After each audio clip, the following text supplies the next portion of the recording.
The extended play, or EP, has always been a peculiarity. A record that ideally contains no more than 8 tracks and has a length of around 15 to 30 minutes. The EP is not a single because it accommodates more than one song, but it's not an album either because it's shorter and it has significantly fewer songs. The term LP, which stands for long playing or long play, is sometimes used as a synonym for an album. It refers to the medium that Columbia Records introduced in 1948 for phonographs, the primary method of playing records at the time. The LP is a 10 or 12-inch vinyl disc that spins at a speed of 33 and a third revolutions per minute. Columbia Records may have been the predominant record label at the time, but it had competition. Its main rival, the slightly younger RCA Victor, introduced its own standard in 1952, one that was smaller at 7 inches and with 45 revolutions per minute. RCA called this format extended play. The EP provides enhanced sound clarity over the LP, but it has lower storage capacity than the LP. In the end, Columbia won, because apparently musicians from an emerging music genre, rock, wanted more storage space to better express their creativity and storytelling over multiple tracks. As rock became the preeminent genre in pop culture in the 1960s, the LP became the standard format for albums, kicking off a phase in recorded music that is often referred to as the album era. That's not to say that EPs were totally ruled out.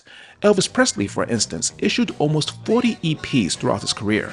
A few, such as Jailhouse Rock, were actually bestsellers, but considering that he was signed to RCA, his commitment, well, made perfect sense. Ultimately, for years, the EP was treated like a purgatorial format in the United States market. It neither had the promotional focus of a single, nor the robust musical journey of an album, also known as an LP. And rap, which truly began to emerge in the 1980s, initially didn't know what to make of the EP. Granted, it needed to graduate from its singles orientation in the quest to be taken more seriously, but most albums during the early half of the 80s still felt like a collection of singles, B-sides, and filler. There had to be a middle ground. If there's one act that should be credited with the beginning of the rap EP, it should be NWA.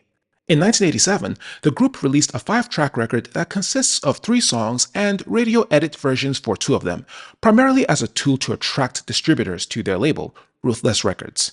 And in 1990, with the union of Ruthless and distributor Priority Records, NWA released arguably the first official rap EP, 100 Miles and Runnin', which whetted the public's appetite for their upcoming second album, Niggas for Life.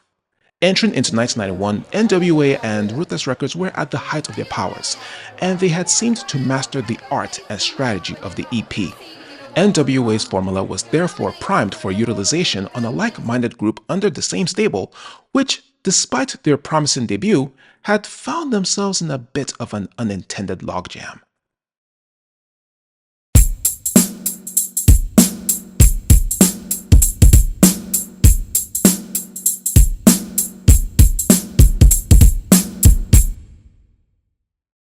Dr. Dre wanted out.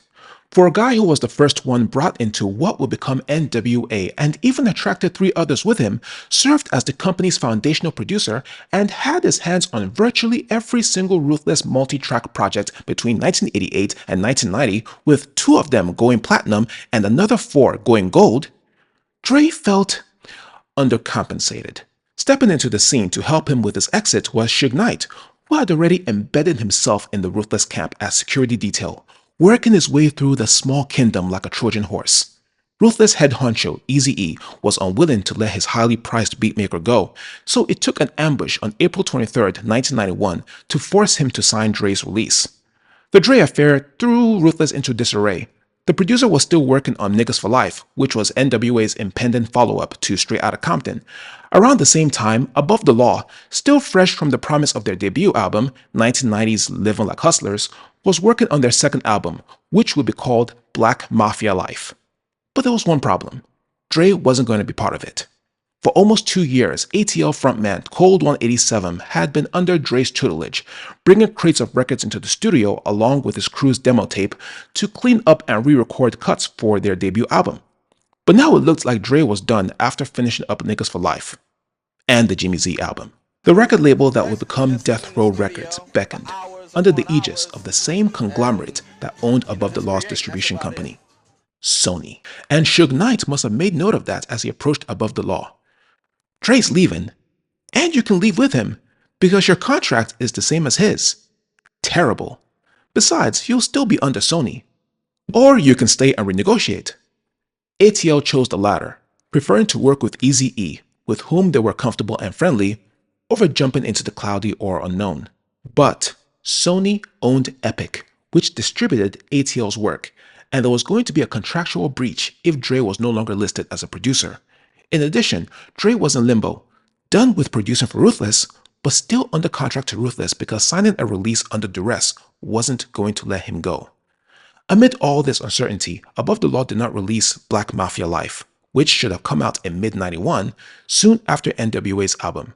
Instead, on July 16, 1991, they put out an EP entitled Vocally Pimpin' that functioned as both a stopgap to figure out the contractual entanglements and a promotional tool for their second album. If the concept of being a hustler was metaphorical or a double entendre in the first album, it's more literal here. The EP opens up with Prelude, which resembles a players' convention similar to the infamous Players Ball scene in the Mac. Speaking of the Mac, for which Cold 187's uncle, Willie Hutch, did the entire soundtrack album, it's one of the main inspirations behind Vocally Pimpin'. Released in 1973 and eventually earning a reputation as one of the greatest films of the blaxploitation era, The Mac is the story of John Mickens, better known as Goldie, an ex-con from Oakland, California, who decides to score big by becoming a pimp. And as any novice in the field would sensibly do, and never forget, he has to learn the ropes. Anybody can control a woman's body, see? But the key is to control her mind. You see, pimping's big business, and it's been going on since the beginning of time. And it's going to continue straight ahead. So somebody up there turns out the lights on this small... Dialogue from the Mac bookends the EP's first song, Playing Your Game, which takes its name from the Barry White sample source that shares the choral vocals with Soul II Soul's Back to Life. Over a beat constructed from the soothing bliss of Michael Henderson's Let Me Love You, Cold 187 and his rhyming partner, KMG, detail the reasons why they are successful cold-hearted players. They seek to control the mind, not the body, in order to keep their pockets fat. Actually, the blind man character in the Mac puts it a lot better. You're gonna have a bankroll so big, when you walk down the street, it's gonna look like your pockets got the mumps. I ain't never had those kind of mumps. So, they are determined to maintain and run their mega pimp clinic. It ain't easy being a player, but they sure make it look easy. See, you can call me what you want, but I'm a pimp. I give you just enough to please you, but I never simp.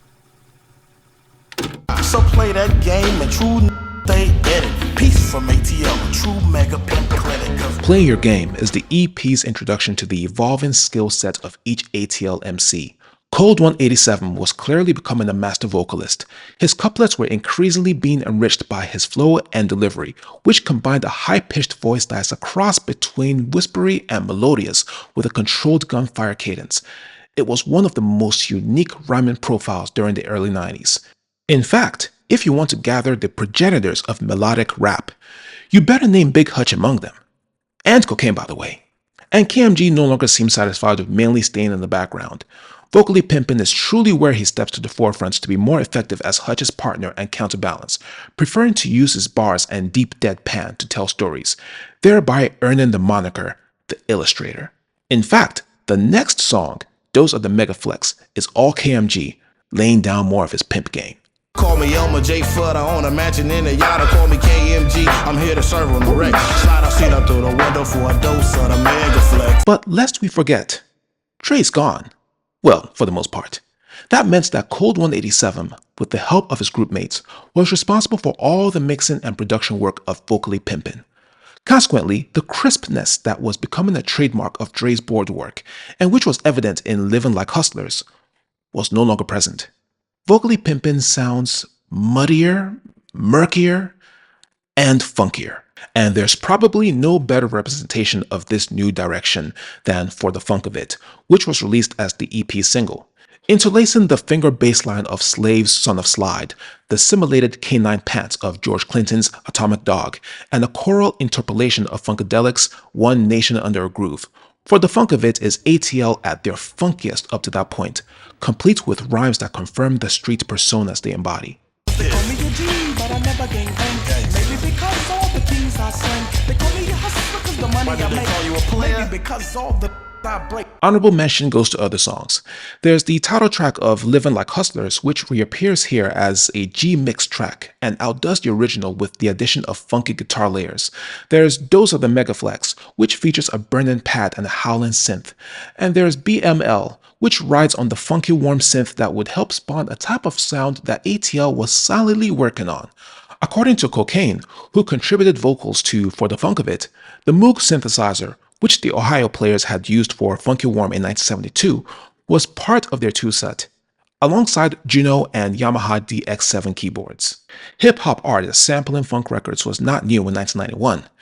The catalog of James Brown, from the well-known to the obscure, from horns and bass lines to grunts and drum breaks, had been pillaged for about half a decade. EPMD were having their way with records from acts such as Zapp, Kool and the Gang, Rick James, and the JBs. Digital Underground were essentially the children of Parliament Funkadelic, and even Dre had used a slew of funk sources for his early material, including Funky Warm. But in the hands of Cold 187, funk sampling and production felt different. He didn't treat them as mere loops, tributes, or pastiches. He was layering the samples in a way that made them fuse tightly to each other, like soldering various metal pieces into a whole, and he brought in his synthesizers and keyboards to reinforce the composition with his personal touch. For instance, the random piano notes that drop at the end of Dose of the Megaflex would be one of his trademarks in the mid-90s, making him stand out from the dozens of G-funk producers merely content with lacing their beats with electronic finger bass and whiny synths. In addition, Above the Law had people beyond the core group who contributed additional vocals, which are most obvious on songs such as Dose of the Megaflex, For the Funk of It, and BML. In the liner notes, they are collectively referred to as the Funkettes and the New Funketeers. The result is a style and an atmosphere that's deeper, more innovative, and more profound than virtually any hip-hop interpretation of funk at that time. And this new style had to have a name. Laylaw, now promoted to the level of co-executive producer alongside Eazy-e, suggested something inspired by the abbreviation of Parliament Funkadelic, the flashiest, most innovative, and most dynamic of all funk acts or collectives, and of who Big Hutch was a big fan. The abbreviation, P-Funk, also serves as the name of their music brand, which birthed an incredibly rich catalog that combines rhythm and blues, Afrofuturistic mythology, and psychedelic rock. You know what? Maybe it's better we let Laylaw tell us how he came up with the name. A7 created it. Yeah. Okay. I named it. That's right. So you named G-Funk G-Funk. Yeah, by accident. Yeah, that's true. What year? KMG was riding in. Rest in peace, my KMG, brother. man. Yeah. Okay. He wrote a verse and he said, a P-Funk tape wakes me up every morning. Yeah. For whatever reason. I said, say G-Funk. Right. We didn't know we was naming nothing. That's right. He just put it in a rhyme. Then we kept referring back to it. And then we realized it is G-Funk. Mm-hmm. While you took it up, what year was that? 90? 90, Okay, yeah, it's okay, 90. okay. It's 1990? We're working on... And that's how Cold 187 and ATL style was named. Gangsta Funk. G-Funk. But that KMG rhyme didn't end up on Vocally Pimpin', and there's no mention of G-Funk in the EP.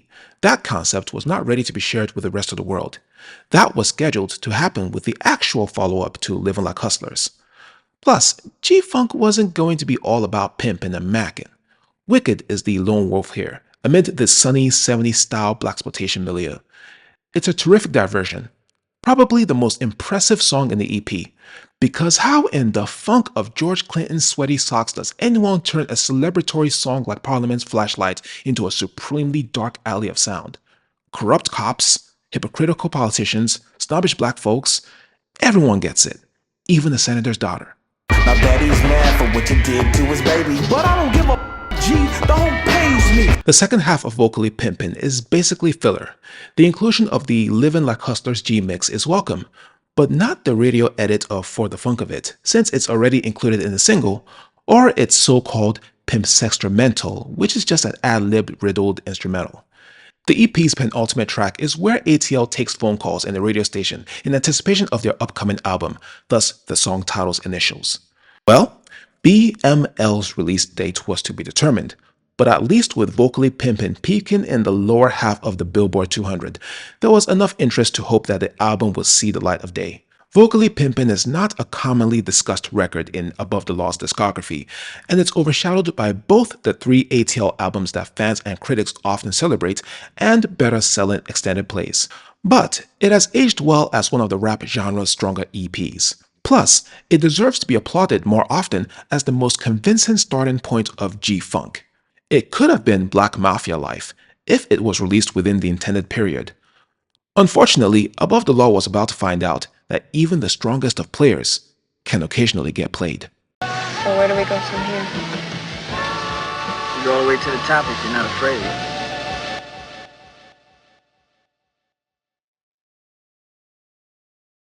Thanks for watching. For those new here, welcome to Rap Perspective. For the Rappleheads, I greatly appreciate your support. Don't forget to like, comment on, and share this video. And make sure you subscribe to the channel. And I encourage everyone to watch, like, comment on, and share other videos on here. See you in the next video.